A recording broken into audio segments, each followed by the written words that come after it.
అంటే ఎలా చూడాలి ఏంటి? లడ్డులు పరీక్ష చేయాలండి ప్రతిరోజు, రోజు రోజు చేయాలి, ప్రతిరోజు చేయాలి. దాంట్లో ఎంత కలుషితం ఉందో లేకపోతే స్వచ్ఛంగా తయారు చేస్తున్నారో మా దానికి సంబంధించిన ఆఫీసర్లు ఉంటారు కదా, వాళ్ళు ప్రతిరోజు టచింగ్ చేయాలి. ఇదే విషయం పైన పవన్ కళ్యాణ్ గారు ఈ రోజు నుంచి కూడా సనాతన ధర్మాన్ని కాపాడడానికి దీక్షకు వెళ్ళబోతున్నారు. ఆ దీక్ష ఏంటి అంటే కనుక గుంటూరు వెంకటేశ్వర స్వామి ఆలయంలో 11 రోజులు చేసి పెద్ద తిరుపతి వెళ్ళొస్తారంట. దాని గురించి ఏమంటున్నారు అంటే ఈ ప్రతిపక్షాలు ఎవరైతే ఉన్నారో వాళ్ళు వదలను అంటున్నారు. ఎలా చూడాలి? ఎవరు అనేది వదలని ఏం చేస్తాడు? వదలక ఏం చేస్తాడు ఆయన? దీక్ష చేసి ఏం చేస్తాడు? జనాన్ని రక్షిస్తాడా? ఏమండే, ఇప్పుడు చాలామంది నిరుపేదలు ఉన్నారు, ఎవరో వాళ్ళకి రక్షణ. దీక్ష వాళ్ళ రక్షణ కలిగిద్ది, వాళ్ళకి కలగదుగా. ఏదో సహాయం చేసి కేంద్రం నుంచి నిధులు తెచ్చి వాళ్ళకి ఏదైనా సహాయం చేస్తే అది మంచిది, కానీ ఈ దీక్షల వల్ల ఉపయోగం ఏమీ లేదు. అంటే ఇప్పుడు ఉన్న హిందూ ధర్మాన్ని నేను కాపాడుతానని ఏం చెప్తున్నారు? ధర్మాన్ని కాపాడు, నేను ఎవరు కాదన్నారు? పేదరికాన్ని కూడా కాపాడాలిగా. హిందూ ధర్మంతో పాటు నిరుపేదలను కూడా కాపాడాలిగా. మరొక అంశం ఏంటంటే విజయవాడ విపత్తు అంశాన్ని దాటవేయడానికి ఈ లడ్డూ వ్యవహారాన్ని తీసుకొచ్చారని వీళ్ళు అంటున్నారు.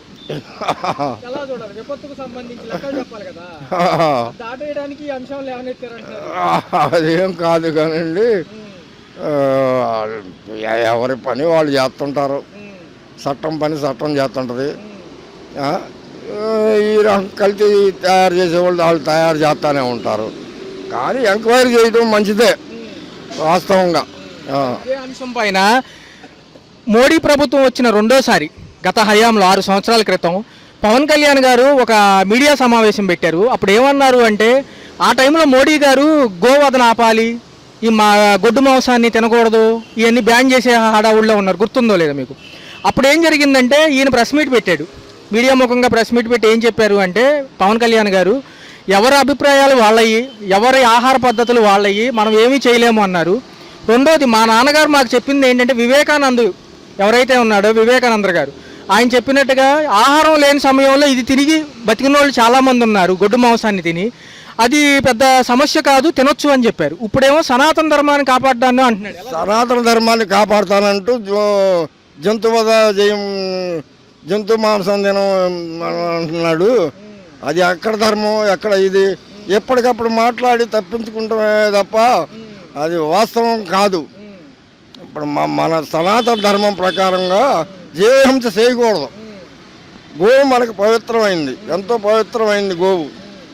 అలాంటి గోవు చంపేస్తున్నారంటే ఇంకా సనాతన ధర్మం ఇంకెక్కడ ఉంది, ఎక్కడ కాపాడతారు? ఇప్పుడు పవన్ కళ్యాణ్ గారు ఆ రోజు అన్న మాటలని ఇప్పుడు ప్రతిపక్షాల వాళ్ళు ఒక పక్క మీడియా వాళ్ళు తీసుకున్నారు.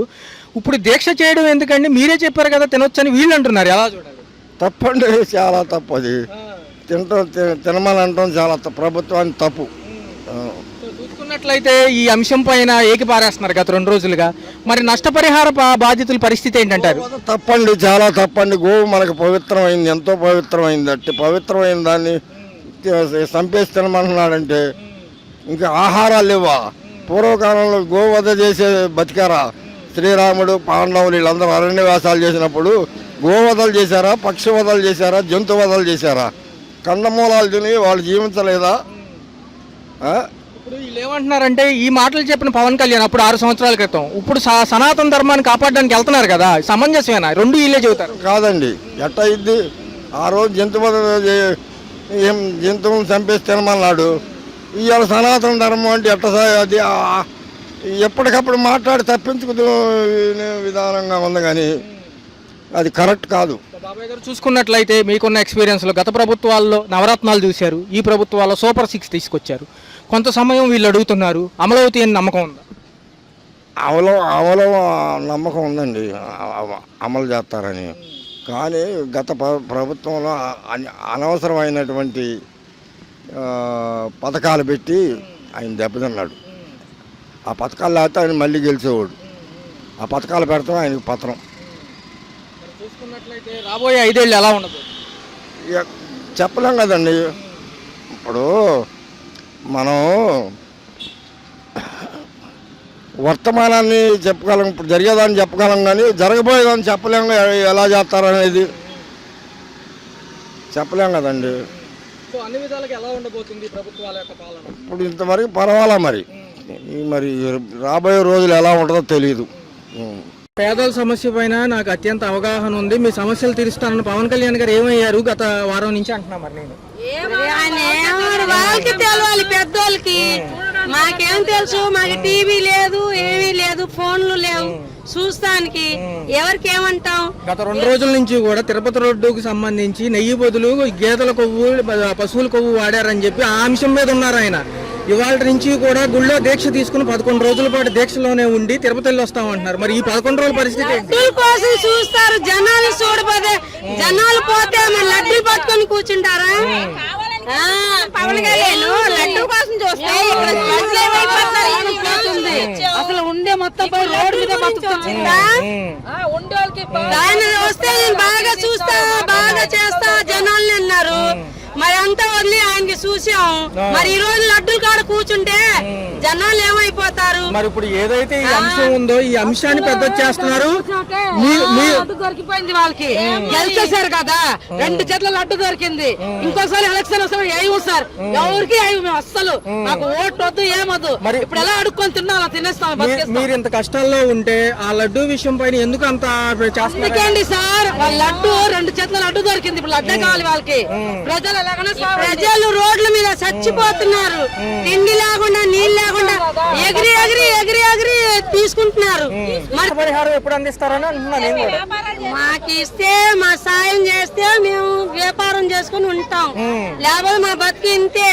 మాకు ఇప్పుడు దాకా రేషన్ దొరకలేదు, ఏమి రాలేదు.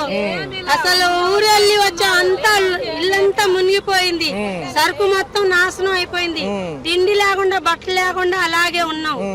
ఆ బట్టల మీదే తిరుగుతున్నాం. ఇప్పుడు దాకా రాషన్ కూడా దొరకలేదు. మాకు ఏమన్నా ముసలం ముక్క ఎలా బతారండి? ఎలా బతారు? 7 రూపాయలు 40 నష్టాలు వచ్చినాయి.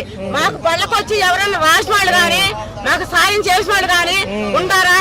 మేము మొలకి వెళ్ళిపోగానే మేము రోడ్డు మీకు వచ్చాము, బేరాలు లేవు, ఏదో 5 రూపాయలు 6 రూపాయలు అమ్ముకుని వెళ్తున్నాము. ఇంట్లో అన్నానికి వస్తాయండి. చూసారా మీరు, లడ్డూ విషయం పైనే ఈయన తిరుగుతున్నారు తప్ప మిమ్మల్ని పట్టించుకునే అవకాశం లేదంటున్నారు. లడ్డూకు సంబంధం ఏముందండి? మాకు బాధ్యతలు కూడా తీసుకుంటే మేము కూడా ఏదైనా చూస్తాం. మరి ఎవరు కూడా ఓట్లు వేయనంటున్నారు, ఆ పరిస్థితి ఏంటి? మరి చూసుకున్నట్లయితే మొన్న 20వ తారీఖు వరకు కూడా ఇస్తామని చెప్పారు. తిరుపతి వైపు మళ్ళింది ఇప్పుడు ఉన్న ప్రజానాయకుల చూపంతా. మరి మీ పరిస్థితి ఏంటి? బండి ఆగితే పడిపోతారు కుర్రాళ్ళందరూ. మా సైజు వాళ్ళు మేము ఎలా పరిగెత్తాము? ఎవరైనా వచ్చి తొక్కేస్తారు, పైకి ఎగుతాము మేము. మాకు ఏదైనా సాయం చేయాలి. మా బండికి మా బతుకులు లేవు రోడ్ల మీద, ఏం వ్యాపారాలు అంటున్నా, ఏం తిని బతుకం మేము. మరి ఇప్పుడు చూసుకుంటే హిందూ రక్ష ధర్మం కోసం శిక్ష ఆయన ఏమంటున్నారంటే, నేను దీక్ష చేపడుతున్నాను, 11 రోజుల వరకు ఎవరితోనూ మాట్లాడిన అంటున్నారు. మీరు చూశారు కదా గత 2 రోజులుగా ఏం జరుగుతుందో. లడ్డు గురించే ఉండారు కాదని అంటున్నా. మరి మా పరిస్థితి కూడా చూడాలిగా. ఆయన తోసిందంటే బండికి వచ్చి విపరీతంగా కార్లు ఆపి, ఇదిగమ్మా పోయింది కాబట్టి ఈ సహాయం మేము చేస్తున్నామని అది చెప్పారుగా వచ్చి ఎవరు రావట్లా. మా బళ్ళకాడికి వచ్చిన వాళ్ళు లేరు, చెట్టు గింజలు ఇచ్చిన వాళ్ళు లేరు, పాకుల కూరగాయలు ఇచ్చిన వాళ్ళు లేరు. మేము ఎలా బతకాలి? అద్దె కట్టుకోమా? 15,000 రూపాయలు అద్దెలు కట్టుకోమా? పిల్లల్ని చదివించుకోము, ఏం చేసుకోము? పిల్లల ఫీజులు కట్టలేకపోతే ఫోన్లు చేస్తున్నారు. ఏంటి పరిస్థితులు ఏంటి?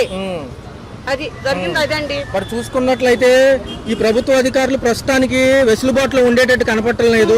మరి ఈ యొక్క అంశాన్ని పక్కకు తోసేసినట్టే అంటారా, వరదల అంశాన్ని? మా బళ్ళకు వచ్చి ఏమైనా సాయం చేసి, వాళ్ళ కడుపులో దయ ఉండి మా బళ్ళకు వచ్చి సాయం చేసి మాకు బళ్ళు ఇచ్చినా పర్వాలేదు, రూపాయి పనులు చేసుకోమని, బేరాలు చేసుకోమని ఎంతో కొంత చేతుల ద్వారాగా మాకు ఇట్టే చాలు. మరి 100 రోజులు అయింది ప్రభుత్వాలు వచ్చి ఇంటింటికి ప్రజాభిప్రాయానికి వస్తామన్నారు, వచ్చారా? ఏమన్నా వచ్చారు కానీ మాకు అందలేదు. అసలు ఏం చెబుతున్నారు? వచ్చినప్పుడు ఏం చెబుతున్నారు? అందరికి ఇస్తాం, మీరు లైన్ లో ఉండండి అంటున్నారు. బళ్ళు ఎక్కేస్తున్నారు, సైజు కుర్రాళ్ళు లాగేసుకుంటున్నారు. మాకు ఏం అందలేదు, చిట్టుడు గింజలు అందలేదు, కారం అందలే, ఉప్పు అందలే, ఏం అందలే. ఒక్కొక్కరు 6 నెలలు 7 నెలలు తినే సరుకు ఇళ్లలో పెట్టి దాచుకున్నారు. వాళ్ళ మీద ఎగబడిపోయి మా పరిస్థితులు ఏం కావాలి? మరి గత 2 రోజులుగా వీళ్ళ చూపు అంతా తిరుపతి పైనే ఉంది. మరి మిమ్మల్ని పట్టించుకుంటారని మీరు అనుకుంటున్నారా? అనుకుంటున్నాం, ఇప్పటికీ అనుకుంటున్నాం.